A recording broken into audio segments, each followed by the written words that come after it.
Okay, I'm about to do a review on this movie, Bring Her Back. I just seen this last night,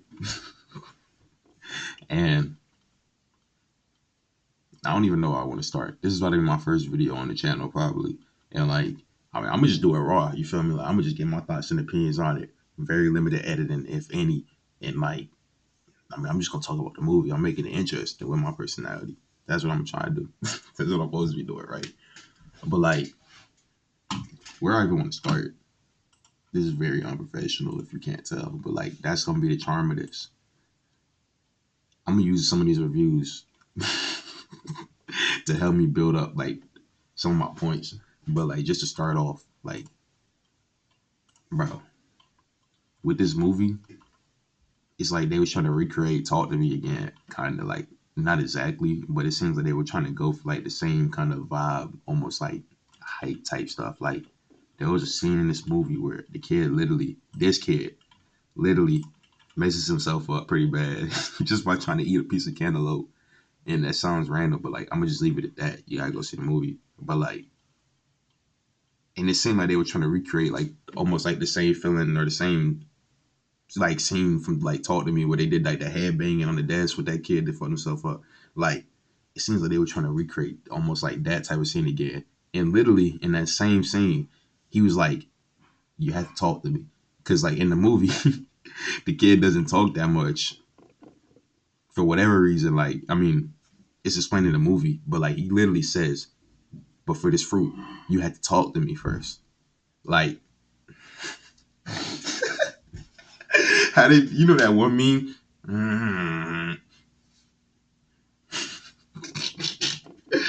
Because like, bro, you feel me?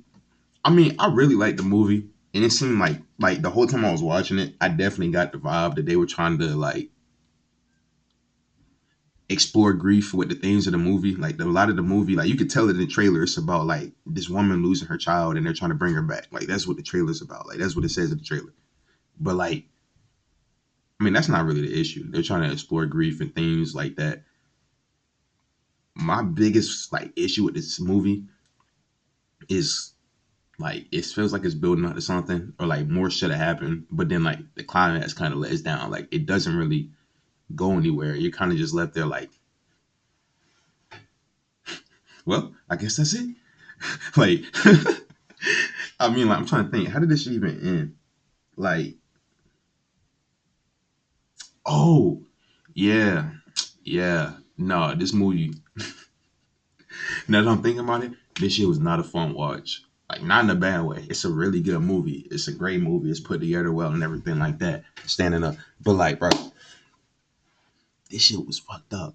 Like it was depressing. I'm not gonna lie to you. You want to talk about a movie you don't watch with the homies? Like you don't even watch this by yourself. Like you feel me? This shit right here. I said that backwards. Like it's one thing to not just be watching this by yourself, right? That's already crazy. I'll be honest. This is not a fun watch. You can't watch this with the homies either. You gonna be there like, bro, damn. Like it's not. I don't know, bro. It's real sad. Like sad, fucked up, disturbing is how I describe this movie. Is it scary? Not really. But that's coming from a dude that watches a lot of horror movies. You might find something scary about it. You don't watch as much as me, whatever. But it's like this movie was way more disturbing and fucked up and like just messed up than it was scary, bro. I mean, I really liked the movie and the scenery, the way it was shot. There was a lot of like really good looking scenes in it. I wish I could like have like a clip of like the trailer like running in the background over me talking. I could probably put this in later if I figure it out. But like I'm literally working with CapCut. This is my first shit. Um, I don't know. I mean, like as far as horror, there was way more like body horror, like stuff happening to people's bodies, like than them just getting straight up murdered or something like that, or like like people like doing things to, like mess themselves up. You feel me? Like there wasn't a real lot, like a whole lot of like horror. What do you even call it? Like horror is not the right word. Just like jump scares, something coming up the dark and scaring you. There wasn't a whole lot of that. I seen someone say somewhere that there was like one jump scare in the movie. I don't even really. So I just got off work and mid editing, I realized that I actually need to give the movie I'm reviewing an actual rating, like on a scale or something like that. So on a scale from Cardi B to Kendrick, this movie's like J. Cole. I'm gonna be real. Like this movie's yeah, like it's something slight. It's nothing too crazy. It's Cole. Back to the video. Remember the biggest jump scare I could, yeah, literally right here, Tyron K. Bring her back. 4 out of 5. One jump scare the entire movie. However, this isn't what Michael and Danny were aiming for its scariness when it comes for the feeling of uneasiness and the well executed story with numerous horrific scenes. Yeah, I definitely agree with this. Like with this movie, it's not like a jump scare type of movie. It's definitely more just like real graphic and real disturbing and more like, yo,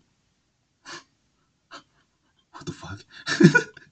Like, you feel me? Like gore, I completely agree with this. 5 out of 5, great effects, practical effects, whatever, bro. Like it looked good, but like, yeah. What else did you say? Suspense, 4 out of 5. A lot of scenes, wondering what's gonna happen next, leaving me and my partner on edge. I agree with that too. Like suspense wise, yes. Acting, 5 out of 5. Yeah, I mean, I give them that too. I agree. Like 10 out of 10 acting. Everybody played their role.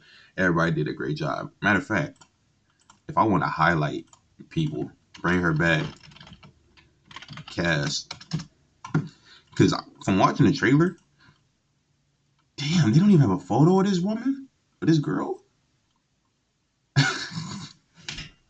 I'm pretty sure, bro. I'm pretty sure this Sora Wong person is supposed to be like the second main character in the movie, or like the third. Like she's right up there with like the main woman and the kid. You know what I mean? Like I don't. Can I find a photo of her? She played a blind. She played a blind girl in the movie. I probably should have started this off by being like, yeah, the movie follows. Like, how do they? You know how other people be doing. Well, honestly, bro, you're watching a review, so like, you're here to see if this is good or not to like find out what happened. So like, you know what I'm saying? Just keep it real, keep it very raw. Like I was saying, I'm still trying to find stars. They really they don't have anything for her. I know Sally Hawkins, the main woman, right? Yeah, she did a great job. She was very unlikable in this movie. I hated her character, which means she did a good job. But like, man, you talking about somebody I just want to see get blown up. this this person right here, bro. I'll tell you, like, did not like her character. Like, it was a good character, well acted, did exactly what it was supposed to do, but she did a really good job of making me just despise this character. And that's exactly what happened. But on to the next dude. Yeah, the brother that was just right there. Where is he at? Him. Billy Barrett. Never heard of this dude. No offense. But like, he acted well in the movie too. He did a good job. Oh, speaking of this dude, this just reminded me of another scene that was similar to Talk to Me, where it was like they really felt like they were trying to recreate it. I'm gonna get back to that. But like he did a lot of like dumb stuff in this movie that was like questionable, like bringing somebody back to the house to investigate instead of just calling the police himself or sending police over. You know what I mean? He was literally at the police station or like at the center with police, one or the other. You feel me? Like either way, he could have just, you know what I mean? But there was a scene in this movie where like he falls over in the shower and it cuts to like water. Like it cuts to the water falling on the bathroom tile sideways and it like transitions into rain falling onto the ground. And it felt like they were literally like just doing a recreation of that scene from Talk to Me where she was in the bed and she like rolls over and Mia rolls over and it's like that turns daylight. Y'all probably know what scene I'm talking about. If you've seen the movie, you know what I'm talking about.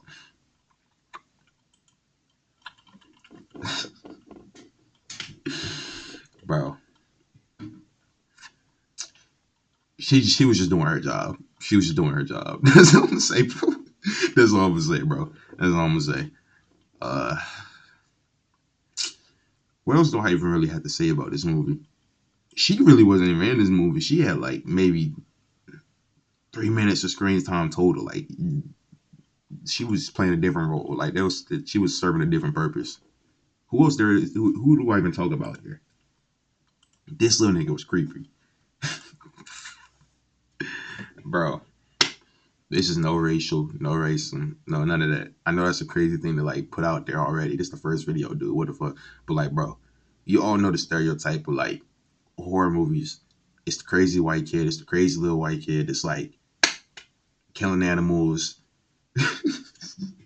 torturing animals, beating up his siblings, stabbing mom when she sleep and stuff like that. You know what I mean? The Omen, them type of kids, right? He wasn't exactly that, but little nigga did definitely disturb some animals. And like I couldn't help but think the whole time, like from just the first scene and seeing this dude, because I'm pretty sure like the first time we see him, he's literally just banging on the window in their house when we get introduced to like the adopted mother, Sally Hawkins. And it's like, as soon as I seen this dude, as soon as I seen this kid, bro, let me stop. That's too much. But like, because he's a good actor, right? And it's not, he didn't do anything wrong in the movie, but like, as soon as I seen him and he started banging on the window and I knew exactly what was happening, I'm like, bro, here we go again with these kids, bro. Like, this is exactly why we don't, this is like, you can just tell before you even get involved with the person, but with the kid, it's just one of them situations. And it was that. You know what I mean? So I couldn't help but think the whole time I'm watching this, like, dang, like this is exactly why I don't be getting involved with these little kids, like with like kids like this, like possessed kids, crazy, like just they got that look in the eye. Like as soon as you, bro, like as soon as you get in the room, they be like, my mommy and daddy just died. By that man, like, no, bro, absolutely not, nah. But with that being said, how I even want to end this video because I literally have nothing else to talk about. I'm making a I'm gonna make a tier list of other horror movies from 2024 to 2025 that I really like, and I might put 2023 in there too. And that's probably gonna be the next video if I don't just do some gameplay. But I'm gonna use the end of this video just to promote my next video that I don't even know when it's coming out because I'm lazy and I don't. I just started doing this, but I mean I hope this video is good. I'm leaving all this in, like I'm leaving this raw and uncut. You know what I mean? Like I I mean, I'm not gonna be doing no editing. I'm probably gonna upload this as it is, and like, mm, like the things I want to do with this YouTube channel. Okay, well, I guess this is a random, but like, I'm gonna just go ahead and put this out there, right? Type of shit I want to do with this YouTube channel is like, it's literally in the name, Amari Misk, Amari Miscellaneous. I'm Amari, but like, pretty much anything miscellaneous stuff like gaming, producing, IRL content. And when I say producing, I mean like me learning how to produce on FL and BandLab because I don't know how to do that and I'm garbage right now. Like that itself would be really funny. Like that would be content in itself.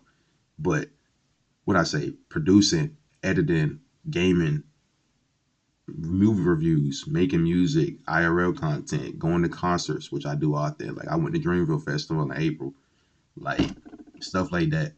Speaking of concerts, I'm trying to go to this Two Hollis concert. If anybody knows who that is, like, I mean, he's not unknown, but like, I'm trying to go to that Two Hollis concert in September, and that shit gonna be turned. I hope so, at least. Like, that album was really good. Which, speaking of which, I'm gonna do some reviews on music too, because there's a lot of good music, and I'm in love with music. I'm a music head for sure. But that's really it. I'm gonna leave it at that. How I want to sign off. Like, do niggas just be like,